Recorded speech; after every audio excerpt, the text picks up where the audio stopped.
Since South Africa's democracy in 1994, the tourism sector has grown rapidly.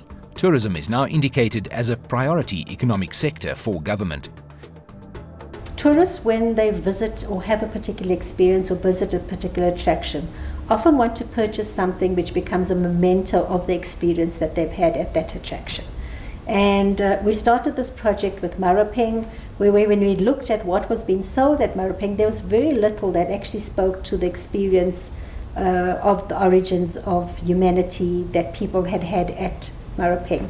And as part of our work within Marapeng, in terms of our obligations to UNESCO as a World Heritage Site, we have to look at what we do for local communities. So one of the projects that very successfully ran in Marapeng has just been transferred as well to Dinokeng, where we recruited local producers, craft producers in the area, who were largely producing stuff that everybody was making, and you saw the same sort of thing being produced by everybody. And we brought in professional designers to work with them around new product development that spoke to the experience that people would have there. So for example, with the Marapeng group, they met with the scientists, they kind of were exposed to the fossils at Wits, they met with sangomas who kind of took them through stuff that was appropriate to it. But also we involved Tourvest Tiger's Eye in the process, because a lot of shops, in fact most of the craft shops around the country and all at the airport are owned by them. So the buyers from Tiger's Eye, as well as buyers from other key craft producers, would come in at the very beginning and give a sense to the producers and the product developers working with them around what people were looking for, what people were looking to purchase, what would work, what wouldn't work. And at every stage along the process of new product development, these buyers would come in and they would critique it, and things would be adapted and changed, so that by the end of the whole production phase, and when they went into production, already they knew there was a market and they would get orders. According to the Ministry of Tourism, the number of foreign visitor arrivals increased from just more than 3 million in 1993 to over 9.9 million in 2009, of which just over 7 million were tourists. Foreign visitor arrivals for the period January to November 2010 was 10.3 million, of which 7.3 million were tourists. In an effort to develop the industry, as well as alleviate economic and social issues such as unemployment and poverty, South Africa was the first country to introduce the concept of responsible tourism. Dinokeng has aligned with a responsible tourism program by stimulating job creation and investment through public-private partnerships. The Marapeng model was then replicated in Dinokeng. Pat Mochweneng is the project manager of the Dinokeng Arts and Crafts Initiative. This business resonates with a national tourism sector strategy in that it employs and empowers artists from within Dinokeng and the surrounding areas. So as a Caesar Trust, they've been appointed by Gauteng Tourism to implement and manage the program, which is called the beneficiation program. This program is going to train crafters in as far as marketing, production, and product development in as far as the skills of arts and craft is concerned. Siyazisiza, literally translated, means we are helping ourselves. The organization called for participants from Dinokeng and the surrounds, of which 30 people were selected. These groupings of people consist of male and female youth. They come from previously disadvantaged background.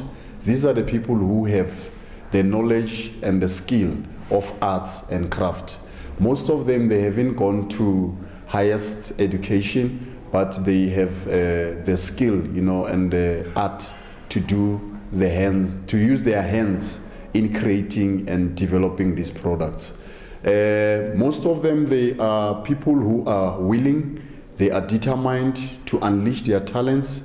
They are also determined to showcase their talents within the area in as far as this history, culture of Botswana, of Sindebele, of Sotho, of Sizulu.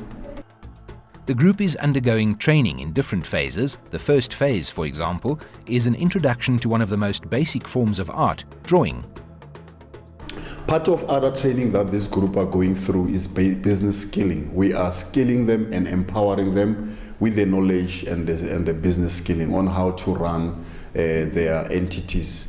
One of the major things that we're going to do with this grouping, we are going to formalize them, incorporate them in as far as corporate entities are concerned. We are going to register them as a secondary cooperative and register the 7 groupings that I've spoken about in as far as primary cooperatives are concerned. So this is to formalize them so that they can become entities.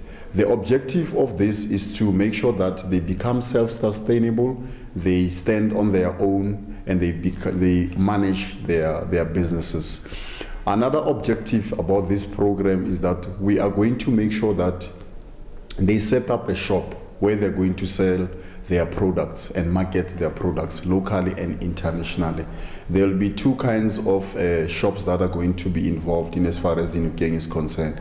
One is going to be in Cullinan, and then the other one will be around the vicinity of Dinokeng Game Reserve, where there will be a stall.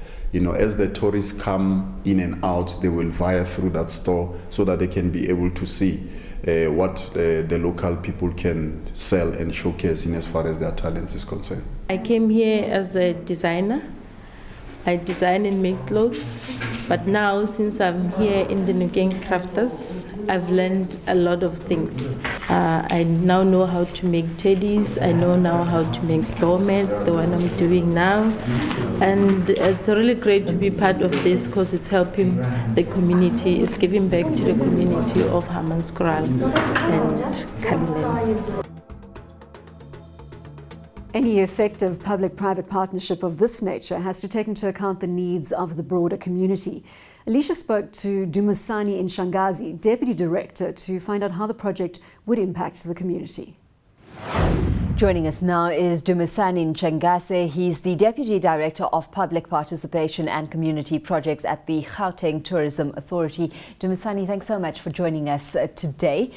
What's included in Dinokeng's list of best things are the many passionate people and the entrepreneurial spirit that this territory actually boasts. What kind of willingness are you seeing from the community at large to be involved in the Dinokeng project? Where we sit right now, we can boldly claim that we've reached the other side of conflict between ourselves and the community. When the project started, very few people understood what our vision was. And our vision was well informed. I mean, we had commissioned quite a credible study on what needed to be done as the intervention in the area. And our strategy was to ensure that we communicated with all the communities around to understand what we wanted to provide as a solution, but more importantly, to understand what they thought needed to be included. So it was a dialogue between us as government and them as communities, with the business community in the area quite involved. I mean, 5 years ago, the community was quite adamant that there are things that can't be done without their consultation, and we reached that impasse and we resolved quite a lot of issues. And today I can go to bed quite relaxed, knowing very well that the community, both business communities and the civil community in the area, is quite comfortable with the project. As a result of embarking on this awareness campaign, education process as well, so now that the eagerness is there, how exactly are you leveraging off the human capital that you have access to? I mean, we've got quite a remarkable number of people who provide their own initiatives, both as individuals and as well as a collective. To us, some of them don't necessarily need us to facilitate, others do.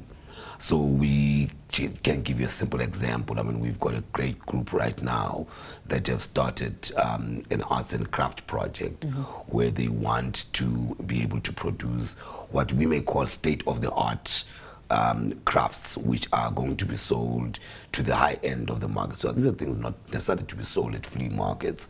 These are things that are going to be sold at quite high end areas. I mean, we're looking at us being able to ensure that these crafts are sold on international. So what we're looking at here is facilitation from your end in terms of tourism skills development on the one hand, and then on the other hand, tourism enterprise development as well. You know, we've reached a stage where we said there's no point of training people if you aren't going to avail opportunities for them.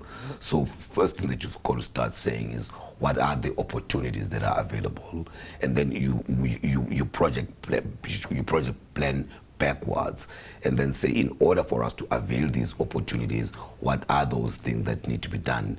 And training is but one aspect to reach that end of availing opportunities.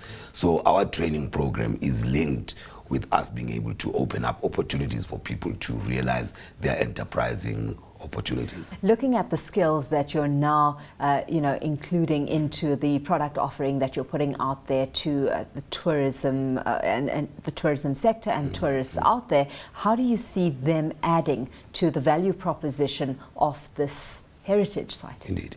I mean, when we started, you may not realize that our studies clearly showed that there are two most economically depressed areas in Gauteng were the northwest of the province and the northeast of the province.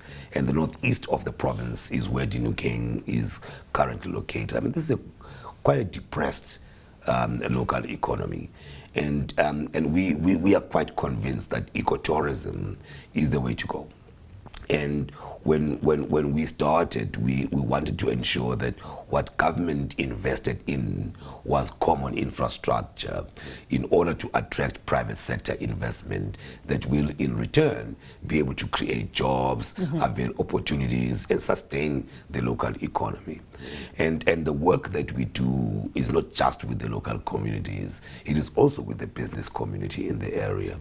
So for us, we want to create that counterbalance between what the private sector brings into the area and how we work with the private sector, what the communities bring to the area, and how we begin to create the partnership between the communities and the private sector. So for us as government, we actually are not the key role player. We're just a facilitator for common enterprise development in the area. Tourism for us is a fascinating common space for where people can play.